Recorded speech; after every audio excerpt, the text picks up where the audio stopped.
کسی علاج معالجے میں ڈانٹ کا کیا کردار ہے؟ ہم ہر چیز کے کچھ لیول سمجھتے ہیں کہ غصہ حرام ہے، ہم کہتے ہیں کہ شرک حرام ہے، ہم کہتے ہیں شراب حرام ہے، ہم کہتے ہیں سور کا گوشت حرام ہے، تو لیول تو فرق ہے نا۔ تو اگر آپ اس کو بیماری مانتے ہیں تو آپ کا خیال ہے یا آپ کو یقین ہے یا آپ کو پتہ ہے یا آپ کے نزدیک یہ ثابت شدہ بات ہے؟ اس کا علاج جو ہے bio psycho social and spiritual ہے، 4 طرح سے ہے، جسمانی طور پر، نفسیاتی طور پر، معاشرتی طور پر اور روحانی طور پر۔ لیکن اصل بات یہ ہے کہ اس بیماری کو پہلے بیماری سمجھنا بہت ضروری ہے نا۔ جو لیا تھا وہ بیماری نہیں تھی۔ بہت سارے لوگ لیتے ہیں الکوہل اور 40 سال لیتے ہیں، روزانہ لیتے ہیں، اور اسے ہم بیماری نہیں کہتے۔ بیماری ہم تب کہتے ہیں کہ جب ان کا جسم ایک چیز سے نباہ نہیں کر سکتا تو تب الکوہل لیتے ہیں۔ ڈرگز لیتے لیتے کسی سٹیج پہ جا کے جسم میں شروع ہوتی ہے، اور وہ اگلے دن بھی ہو سکتا ہے، اگلے سال بھی ہو سکتا ہے، 10 سال بعد بھی ہو سکتا ہے۔ لیکن جن لوگوں کو سٹنٹ پڑتے ہیں، کیا ان کا بھی کوئی ایسا شروع ہوتا ہے جس سے سٹنٹ کی طرف سفر شروع ہوتا ہے؟ ان کا لائف سٹائل، اوور ویٹ ہونا، کرسی پہ بیٹھ کے کام کرنا، سٹریس لینا، ایکسرسائز نہیں کرنا اور سب سے جھگڑے کرنا، تو اس کے بعد پہلا سٹنٹ۔ ٹھیک؟ تو قصور تو ڈائبٹیز والے کا بھی ہوتا ہے کہ وہ ہیلدی لائف سٹائل کی طرف نہیں جاتا، مٹھائیاں کھاتا ہے، سٹریس لیتا ہے، ورزش نہیں کرتا اور راتوں کو دیر تک جاگتا ہے۔ تو ہر بیماری میں کسی نہ کسی لیول پہ پس منظر میں ایک قصور ہوتا ہے، اور اگر نہیں بھی ہو تو رسپانسبلٹی تو ہے، اپنی بیماری کو علاج کے حوالے کرنے کی ذمہ داری تو ہے۔ لیکن سوال یہ پیدا ہوتا ہے کہ جب کوئی بندہ ڈرگ لینا شروع کرتا ہے یا الکوہل لینا شروع کرتا ہے تو اس وقت ایک چیز اور بھی یاد رکھنی چاہیے کہ اس کے موڈ اور مزاج میں کوئی نہ کوئی خرابی تو ہوتی ہے، ایسا ہی ہے نا؟ تو تبھی کوئی ڈرگ لے گا نا۔ کوئی بھی بندہ ایک گولی بروفن کی بھی نہیں لیتا اگر اس کو کوئی ضرورت نہ ہو۔ یہ بیماری کا نفسیاتی پہلو ہے۔ پہلے اس کا جسمانی پہلو ہے جو یہ قرار دیتا ہے، یہ فتویٰ دیتا ہے کہ بھائی تم ڈرگز نہیں کر سکتے، تمہارا جسم ڈرگز کے ساتھ نباہ ہی نہیں کر سکتا۔ لیکن یہ جو سال کے بعد جا کے نیو ایئر پہ وہ دوستوں کے ساتھ پارٹی میں کرتا ہے، یہ اس کا ایک نفسیاتی پہلو ہے جسے کریونگ کہتے ہیں، جسے ہم ایک سوشل پہلو بھی کہتے ہیں کہ وہ دوستوں سے اس نے ابھی تک دوری اختیار نہیں کی تھی، اور یہ بھی بات ہے کہ اس کو ابھی تک خوشی پارٹی کے بغیر نہیں ملتی نیو ایئر کی یا کسی خوشی کے موقع پہ۔ چوز کرنے کی بات بھی ہے، ملی جلی باتیں ہیں نا، ایک فیکٹر نہیں ہے، کئی فیکٹرز ہیں جو یہاں پہ سٹیج پہ آتے ہیں۔ لمبی ریکوری والے، 10 سال والے، 15 سال والے، تو وہ کہتے ہیں کہ اب ہمارے پاس چوائس ہے، اور ہمارے اندر چوائس ہے کہ ہم نے ڈرگ نہیں لینی، نمبر 1۔ نمبر 2، وہ یہ کہتے ہیں کہ اگر ہمارا جسم نئے سرے سے ڈرگز کے ساتھ ڈیل کرنے کے قابل بھی ہو جائے تو ہم پھر بھی نہیں لیں گے۔ یعنی ایک سٹیج وہ آتی ہے کہ اگر لگا کہ وہ کہتے ہیں کہ ہمارا جسم جو ہے ڈرگز کے ساتھ نپٹنے کے قابل ہو جائے تو ہمیں پھر بھی ضرورت نہیں ہے۔ یعنی اب ان کی وہ سٹیج آ جاتی ہے جسے اسپرچول ریکوری کہتے ہیں یا روحانی بیداری کہتے ہیں۔ یعنی انہیں اس کی ضرورت ہی نہیں رہتی، ان کے اندر جو خوشی ہے یا اطمینان ہے وہ اندر سے ایک چشمے کی طرح بہتا رہتا ہے، جو ان کے اندر ایک اطمینان، سکون اور امن اور محبت اپنے آپ سے اور اپنی ورتھ کا احساس، یہ ساری چیزیں ان کے اندر ایک چیز پیدا کرتی ہیں جسے اعتدال کہتے ہیں۔ تو خوشی بنیادی چیز ہے جس کو لوگ تلاش کرتے رہتے ہیں، خوشی کے پیچھے بھاگتے رہتے ہیں، اور خوشی ایک ایسی چیز ہے کہ جس کے بارے میں لوگوں کے مختلف نظریات ہیں۔ کوئی سمجھتا ہے کہ خوشی باہر کی چیزوں میں ہے، کوئی سمجھتا ہے خوشی اندر کی چیزوں میں ہے، کوئی سمجھتا ہے کہ خوشی زیادہ لوگوں سے اچھے تعلقات میں ہے، کوئی سمجھتے ہیں کہ اگر نئی گاڑی خریدیں گے تو اس سے خوشی ملے گی، یا قیمتی پرس لیں گے تو اس سے خوشی ملے گی. لیکن خوشی ایک ایسی کیفیت ہے جو مٹھی سے ریت کی طرح نکلتی رہتی ہے. بندے کو لگتا ہے کہ ابھی یہ گئی کہ گئی, اور ہم اچھے بھلے خوش ہوتے ہیں, لیکن پھر اچانک ایک مسئلہ پیدا ہو جاتا ہے. سڑک کے اوپر چل رہے ہیں تو گاڑی خراب ہو جاتی ہے, یا ہماری فلائٹ جو ہے وہ مس ہو جاتی ہے تو خوشی غائب ہو جاتی ہے, یا کوئی نوکری سے فارغ کر دیتا ہے تو خوشی ختم ہو جاتی ہے. تو بے شمار چیزیں ہیں جو خوشی کے دشمن کے طور پر چاروں طرف سے حملہ آور ہوتی رہتی ہیں, اور ہم بے شمار چیزوں کو خوشی کے لیے استعمال کرتے رہتے ہیں. جیسے ان میں سے کچھ چیزیں بری بھی ہیں جس کو ہم خوشی کے لیے استعمال کرتے ہیں, جیسے خوشی کے لیے کھانا اور اوور ایٹنگ کر لینا, جیسے کہ خوشی کے لیے شاپنگ کر لینا اور اپنا بجٹ خراب کر لینا, لیکن ہم کرتے رہتے ہیں. جیسے خوشی کے لیے زیادہ کام کرنا, زیادہ پیسے کمانا, اور اتنا زیادہ ورکہولزم میں چلے جانا کہ خوشی کے لیے جو کر رہے تھے تو اس سے وہی چیز پھر آخر کار جو ہے تباہ ہو جائے.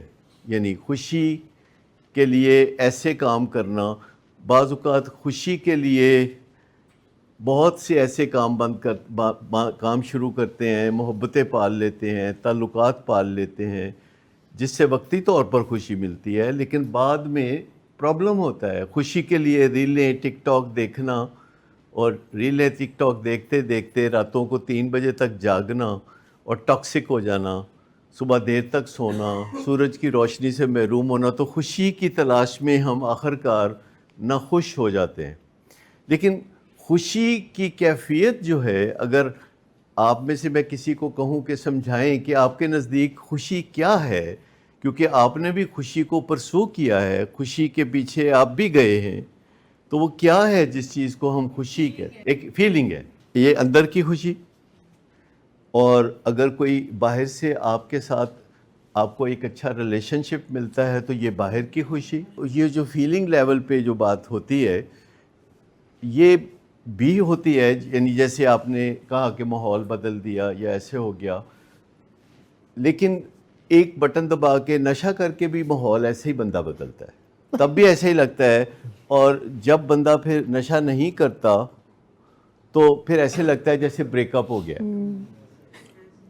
اور جب بریک اپ ہوتا ہے تو پہلے دن کہتا ہے ٹھیک ہو گیا. یہ جو بریک اپ ہوتا ہے یہ پہلے دن کیسا ہوتا ہے, دوسرے دن کیسا ہوتا ہے, 5ویں دن 8ویں دن کیسا ہوتا ہے, مہینے بعد کیسا ہوتا ہے, یہ اگر غور کریں اس چیز پہ تو یہ جو بریک اپ ہوتا ہے یہ ہر روز کیفیت بدلتی رہتی ہے. اور پھر ایک دن آتا ہے کہ آپ واپس اس بریک اپ کو ریورس کرنا چاہتے ہیں. جب بریک اپ ہوتا ہے تو دن بدن کیفیت بدلتی رہتی ہے, فردر انٹریکشن نہ بھی ہو تو واپس بندہ ریلیپس ہونے کی طرف آتا ہے. تو اسی طرح جب ڈرگز سے بریک اپ کرتے ہیں تو اچھی فیلنگز مسلسل نہیں رہتی, ان فیلنگز کو سنوارے رکھنا پڑتا ہے. بات یہ ہے کہ یہ بندے نے ڈائٹنگ شروع کرنی ہو یا نشہ چھوڑنا ہو یا بریک اپ کرنا ہو تو بندہ بڑے جوش سے کرتا ہے, لیکن اس کے بعد ہر آنے والا دن آپ کے اندر ساری فیلنگز بدلتی رہتی ہیں اور آپ کے ہاتھ سے بات نکلتی ہوئی محسوس ہوتی ہے. اگر آپ پراپر سکلز نہیں سیکھتے تو خالی ول پاور کام نہیں آتے. اصل بات یہ ہے کہ جو مر جائیں کی بات کرتے ہیں اور مر جاتے ہیں, یہ بھی ایک الگ بیماری ہے جس کو ڈپریشن کہتے ہیں. اور یا تو وہ انڈوجینس ڈپریشن ہوتی ہے جو اندر ہی اندر پیدا ہوتی ہے اور کچھ حالات کا بھی تعلق ہوتا ہے, یا پھر وہ بائیپولر ڈس آرڈر کی ڈپریسو فیز ہوتی ہے, جس میں پچھلے دنوں آپ نے دیکھا کہ لاہور کی ایک یونیورسٹی میں ایک لڑکا اور ایک لڑکی, اس نے اپنی جان لینے کی کوشش کی تو لڑکا کامیاب ہو گیا, لڑکی کامیاب نہیں ہو سکی. ویسے عموماً جو سوسائڈ ہے اس میں اٹیمپٹس ایک جتنے لوگ کریں تو لڑکے زیادہ کامیاب ہوتے ہیں, لڑکیاں اتنی کامیاب نہیں ہوتی.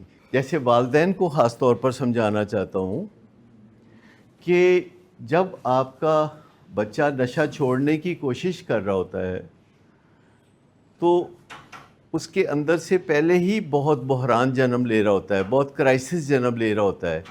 اب آپ اس کے ساتھ الجھ نہیں سکتے. یہ پکی ذہن میں رکھیں بات. جب وہ نشہ کر رہا ہوتا ہے تو تب بھی نہیں الجھ سکتے، کیونکہ اس وقت وہ بہت زیادہ اگریسو ہو جاتا ہے، روڈ ہو جاتا ہے، کیونکہ اس کے اندر کوئی بے اطمینانی کی لہر دوڑ رہی ہوتی ہے.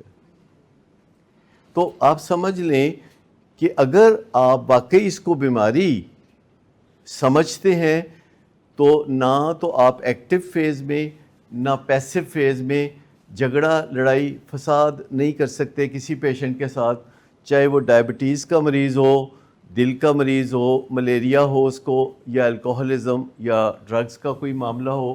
جسے آپ نے بیمار کہہ دیا اس کے ساتھ آپ کا جو رویہ ہے وہ وہی ہونا چاہیے جو کسی بیمار کے ساتھ رکھا جاتا ہے. اس میں آپ یہ نہیں کہ اس کی باتیں مانیں. اگر وہ کہے گاجر کا حلوہ لا دو تو آپ ڈائبیٹک کو گاجر کا حلوہ لا کے دے دیں. آپ اگر وہ 10 دفعہ بھی کہتا ہے کہ مجھے گاجر کا حلوہ کھانے کو دل کرتا ہے تو آپ کہتے ہیں کہ نہیں، ہم اس میں آپ کی کوئی مدد نہیں کر سکتے، سپورٹ نہیں کر سکتے، ہم اس سے الگ رہیں گے. یہ آپ کی ضرورت ہے کہ آپ گاجر کا حلوہ نہ کھائیں. لیکن یہ عام طور پر دیکھنے میں آتا ہے کہ جب ہمارے پاس پیشنٹ آتا ہے اور اس وقت بھی زیادہ تر وہ مرضی کے خلاف آتا ہے اور کبھی کبھی وہ مرضی سے آتا ہے، تو تیسرے دن دونوں ایک جیسے ہوتے ہیں. جو مرضی کے خلاف آتا ہے اور جو مرضی سے آتا ہے تو تیسرے دن ایک جیسے ہو چکے ہوتے ہیں. اصل بات یہ ہے کہ دونوں نے نشہ چھوڑا ہوا ہے، دونوں ایک جیسے ہیں، تیسرے دن وہ ایک جیسے ہیں. تو یہ جو ایک سوچ ہوتی ہے کہ میں مرضی سے آیا، میں مرضی سے نہیں آیا، علاج ہے، مرضی سے ہو یا مرضی کے بغیر ہو. مجھے بتائیے کہ بلڈ پریشر کا علاج اگر مرضی کے بغیر ہو تو کیا بلڈ پریشر نیچے نہیں آتا ہے نا؟ مرضی جو ہے وہ اس سے آپ کھانسی نہیں چھوڑ سکتے، مرضی سے بلڈ شوگر بھی کم نہیں کر سکتے، علاج سے ہی کر سکتے. مجھے بتائیے کہ اگر کوئی بندہ نارمل ایٹنگ شروع کر دیتا ہے، اوور ایٹنگ چھوڑ دیتا ہے، تو اس کو اس طرح جسمانی دردیں جیسے ہیروئن کے مریض کو ہوتی ہیں وہ ہوتی ہیں؟ نہیں ہوتی. صرف ایک بے چینی ہوتی ہے. لیکن جسے وڈرال کہتے ہیں وہ تو نہیں ہوتا اس کو. یا اگر کوئی ورکہولک ہے جو کہ بہت زیادہ کام کرتا ہے اور بیمار ہے، تو اگر وہ 3 دن اس کو کام پہ جانے سے روک دے اس کی بیگم صاحبہ، تو اس کو کوئی وڈرال ہوگا؟ لیکن وہ تڑپ تڑپ کے جائے گا. یہ وڈرال ہونا ضروری نہیں ہے. مجھے بتائیے کہ ڈائبٹیز کا مریض اگر حلوہ نہیں کھائے گا تو کوئی وڈرال ہوگا؟ لیکن وہ تڑپ تڑپ کے جاتا ہے حلوہ کھانے، رات کو آدھی رات کے وقت فریج کھول کے بیٹھا ہوتا ہے اور پھر کہتا ہے میں تو رات اٹھا ہی نہیں. وہ بھی جھوٹ بولتا ہے. تو سمجھنے کی کوشش کریں کہ کچھ بیماریاں ہوتی ہیں جن کو پرائمری کرونک پروگریسو ڈیزیزز کہا جاتا ہے، biopsychosocial. If untreated they are dangerous. تو یہ جو biopsychosocial and spiritual بیماریاں ہیں، یہ کینسر بھی ہے، یہ ڈائبٹیز بھی ہے، یہ بلڈ پریشر بھی ہے، یہ دل کی بیماری بھی ہے، اور یہ ایڈکشن اور بائیپولر ڈس آرڈر اور شکیزوفرینیا بھی ہے. سب میں ڈینائل بھی ہوتا ہے، سب میں تھوڑا تھوڑا قصور بھی ہوتا ہے، سب میں مسلسل علاج کرنا پڑتا ہے، اس کے سوا کوئی چارہ نہیں ہے. اور بیچ میں انا آتی ہے اور بیچ میں ان کی روح بھی تڑپتی ہے. کبھی وہ اپنی روح کی طرف دیکھتے ہیں، کبھی وہ اپنی انا کی طرف دیکھتے ہیں. اور جیسے ان کے گھر میں 2 کھڑکیاں ہیں، ایک سے باہر جھانکتے ہیں تو انا کے معاملات سامنے آتے ہیں، اور دوسری کھڑکی سے وہ جھانکتے ہیں تو روح کے معاملات آتے ہیں. آپ کو پتہ ہے یہ کیا فرق ہے اس میں؟ یہ انا کیا ہے اور یہ روح کیا ہے؟ آپ سب یہ لفظ استعمال کرتے ہیں. ایگو کیا ہے؟ ایگو جو ہے، اگر آپ دیکھیں EGO بنتا ہے. ایگو آپ سب سمجھتے ہیں، اور اس کا علاج ہے کہ اس کو باہر نکالیں. اس لیے ایگو ایک ایکرونیم بھی ہے جسے کہتے ہیں ایجنگ گاڈ آؤٹ، یعنی اپنے اندر سے خدا کو نکال دینا. یعنی جو بندہ سمجھتا ہے نا کہ میں خدا ہوں، تو اس بات کو اپنے ذہن سے نکال دینا کو تو مینو داخل کر لیا میری مرضی کے خلاف، وہ مینو کہہ رہا ہے. یعنی پوری گوال منڈی میں اگر آپ کسی بندے کو بھی ملیں تو اس کو کچھ بھی کنو کہہ رہے ہیں، مینو کہہ رہے ہیں. ٹھیک. تو ایگو جو ہے اس میں اندر ایک پھولا ہوا خدا ہوتا ہے جو کہ بندہ وہ خود ہوتا ہے،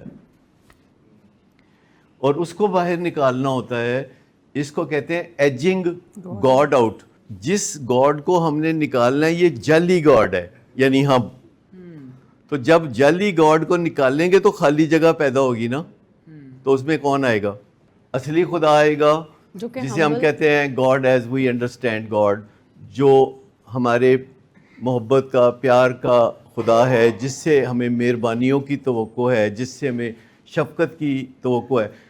سب سے پہلی بات تو یہ سمجھ لیں کہ جو ابا ہوتا ہے نا وہ گاڈ نہیں ہوتا. ہم نے کئی دفعہ سوچا ہے کہ یہ جو گاڈ ہوتا ہے یہ ابے جیسا ہوتا ہے یا ابا گاڈ جیسا ہوتا ہے. تو یہ کنفیوز کرنا چھوڑ دیں کہ ابا اور گاڈ کوئی آپس میں ملتی جلتی چیزیں ہیں.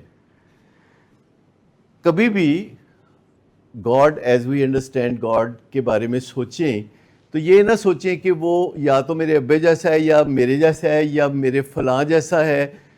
اس کو دنیا کے کسی شخص کے اندر تلاش نہ کریں، اس کو کسی جینڈر میں مت گھسیڑیں، اس کو جذباتی نہ سمجھیں. وہ انسان نہیں ہے یا جانور نہیں ہے کہ جو جذباتی ہوتے ہیں. وہ جذباتی نہیں ہوتا، جذبات اس کی ضرورت نہیں ہے، وہ بے نیاز ہوتا ہے. وہ کسی مونک کے پاس کوئی بندہ گیا پہاڑوں پہ چڑھ کے کہتا ہے میں آپ سے کچھ سیکھنا چاہتا ہوں. تو اس نے کہا اچھا سیکھیں. تو اس نے کچھ بتانے لگا تو وہ جو بندہ گیا ہوا تھا اس نے خود بتانا شروع کر دیا کہ وہ کس قدر جانتا ہے. تو جو دانا آدمی تھا جس کے پاس وہ گیا تھا تو اس نے کہا کہ میں چائے منگواؤں آپ کے لیے. تو اس نے کہا منگائیں. چائے منگائی تو اس نے چینک میں سے چائے کپ میں ڈالنی شروع کی. کپ بھر گیا، کپ میں سے نکل کے جو پرچ ہے اس میں آ گئی، اس میں سے نکل کے ٹرے میں آ گئی، ٹرے میں سے نکل کے تو زمین تک جانے لگی.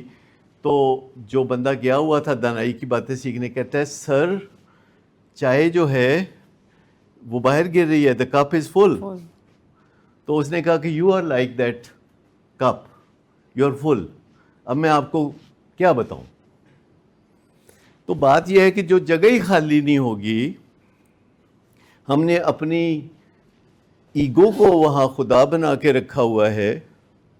تو اصلی خدا کے لیے جو بہت بڑا ہے، ہم کہتے ہیں اللہ اکبر، تو وہ بہت بڑا ہے تو اس کو جگہ چاہیے بڑی، کو بہت ساری خالی جگہ چاہیے ہمارے اندر کہ اس کو ہم کہیں کہ آؤ میرے اندر. تو اس کے لیے ضروری ہے کہ اپنا یہ جو مصنوعی خدا بنا کے ہم نے رکھا ہوتا ہے اس کو ذرا کھسکا کے ذرا آہستہ آہستہ باہر نکالے. تو جب یہ ہم کر لیتے ہیں تو خالی جگہ دیکھ کے اللہ تعالیٰ اس میں سما جاتا ہے.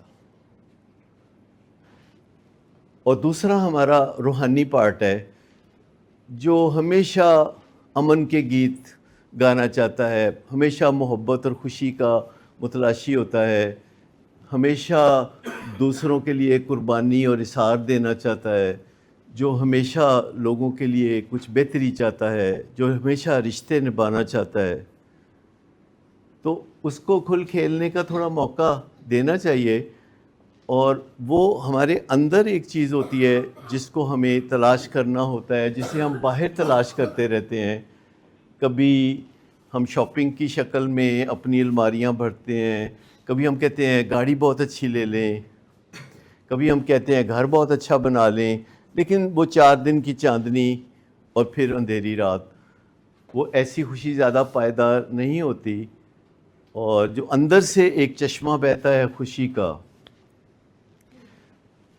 جو اعتدال کی طرف لے کے جاتا ہے ہمیں، اور اندر جھانکنے سے جس کا پتہ چلتا ہے اور جس سے وہ خوشی ملتی ہے جو بدامنی میں ڈسٹرب نہیں ہوتی۔ سکون کی کئی قسمیں ہیں۔ سکون کی ایک قسم ہے چلتا ہے، لیکن اگر کوئی زلزلہ آ جائے تو وہ سکون خراب ہو جاتا ہے، اگر کوئی تعلقات خراب ہو جائیں، اگر کوئی ڈیورس ہو جائے، اگر کوئی مالی کمزوری پیدا ہو جائے، کوئی چوری ہو جائے، کوئی موبائل چھین لے، تو وہ جو سکون ہے وہ ختم ہو جاتا ہے۔ ایک وہ سکون ہوتا ہے جسے ہم سرینٹی کہتے ہیں یا سپرائٹی کہتے ہیں، کہ جسے کوئی فرق ہی نہیں پڑتا، وہ ہر حال میں، ہر روز، ہر لمحے خوشی کا ایک سرچشمہ ہے جو اس کے اندر زمزم کی طرح پھوٹتا رہتا ہے۔ اس کو تلاش کرنے کی جو ایک کوشش ہے وہ آخر کار کامیاب ہو جاتی ہے، اور دنیا میں بہت لوگ اس کو تلاش کرنے کے لیے تنہائیوں میں جاتے ہیں، غاروں میں جاتے ہیں، پہاڑوں پہ جاتے ہیں، وہ ایسی جگہوں پہ جاتے ہیں جہاں پارٹی نہیں چل رہی ہوتی، جہاں ڈسٹریکشنز نہیں ہوتی۔ لیکن بیچ میں یہ جو ہائی جیکنگ آ جاتی ہے، یہ جو اغوا برائے توان ہو جاتا ہے، کہ کوئی آپ کسی نہ کسی طرح سیکھ لیتے ہیں کہ یہ بٹن دبانے سے فوری کیفیت بدل جاتی ہے، یہ چرس، یہ شراب، آئس، کوکین یا اس طرح کی چیزیں جو ایک بٹن دبائیں تو چمتکار ہو جاتا ہے، اور اس کے بعد ٹائیں ٹائیں فش، اور کچھ بھی باقی نہیں بچتا۔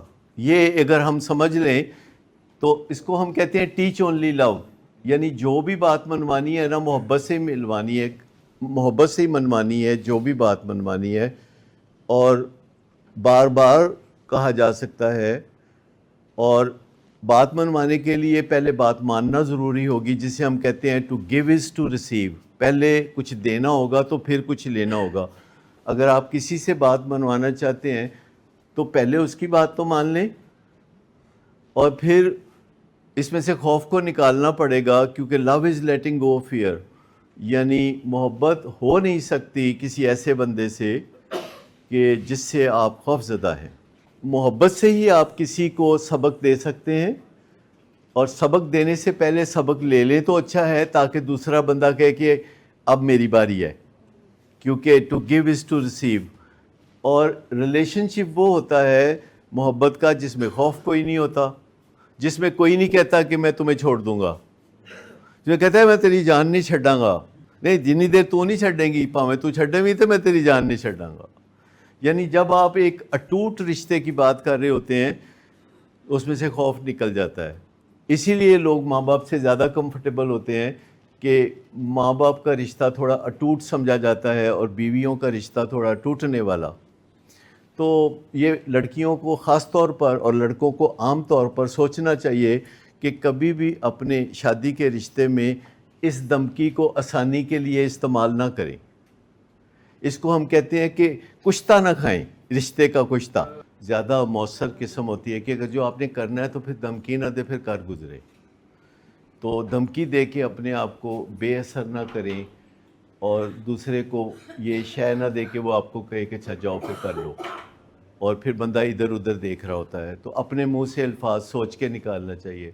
لیکن جو چیزیں آپ کو بتائی ہیں، ٹیچ اونلی لو، اور to give is to receive, اور لو از لیٹنگ گو فیئر، تو جو اصل چیز ہے وہ ہوتی ہے forgiveness از دا کی ٹو ہیپینس، یعنی جو خوشی کا راز ہے وہ درگزر میں ہے، یعنی چیزوں کو پیچھے گزر جانے دے، پکڑے مت رکھیں۔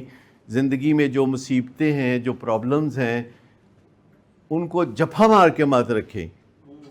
یہ ریچھ کی پالیسی ہوتی ہے۔ آپ کو پتہ ہے کہ یہ ریچھ کا جپھا بڑا مشہور ہے، کہ جس چیز سے اس کو خطرہ محسوس ہوتا ہے نا، وہ اس کو زور سے جپھا ڈال لیتا ہے۔